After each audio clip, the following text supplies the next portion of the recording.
Hi, my name's Lisa Cruz and I'm from Mount St. Joseph University. I wanted to share with you one of my favorite books, Giraffes Can't Dance.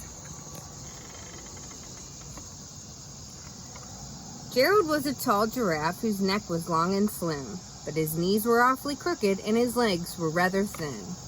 He was very good at standing still and munching shoots off trees, but when he tried to run around, he buckled at the knees. Now, every year in Africa, they hold the jungle dance, where every single animal turns up to skip and prance. And this year when the day arrived, poor Gerald felt so sad, because when it came to dancing, he was really very bad.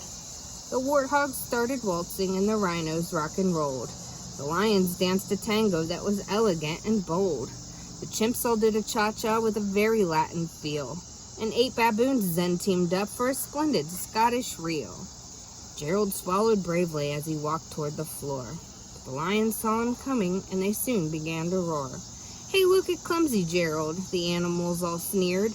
"Giraffes can't dance, you silly fool. Oh, Gerald, you're so weird." Gerald simply froze up. He was rooted to the spot. "They're right," he thought. "I'm useless. Oh, I feel like such a clot." So he crept off from the dance floor, and he started walking home. He'd never felt so sad before, so sad and so alone. And he found a little clearing, and he looked up at the sky. "The moon can be so beautiful," he whispered with a sigh. "Excuse me," coughed a cricket, who'd seen Gerald earlier on, "but sometimes when you're different, you just need a different song. Listen to the swaying grass, and listen to the trees. To me, the sweetest music is those branches in the breeze. So imagine that the lovely moon is playing just for you. Everything makes music if you really want it to." With that, the cricket smiled and picked up his violin. Then Gerald felt his body do the most amazing thing.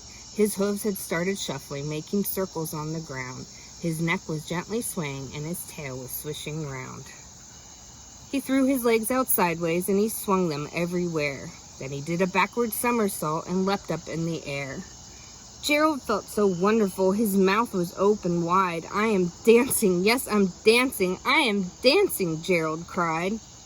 Then one by one, each animal who'd been there at the dance arrived while Gerald boogied on and watched him quite entranced. They shouted, "It's a miracle! We must be in a dream! Gerald's the best dancer that we've ever seen! How did you learn to dance like that? Please, Gerald, tell us how!" But Gerald simply twirled around and finished with a bow. And he raised his head and looked up at the moon and stars above. "We all can dance," he said, "when we find music we love."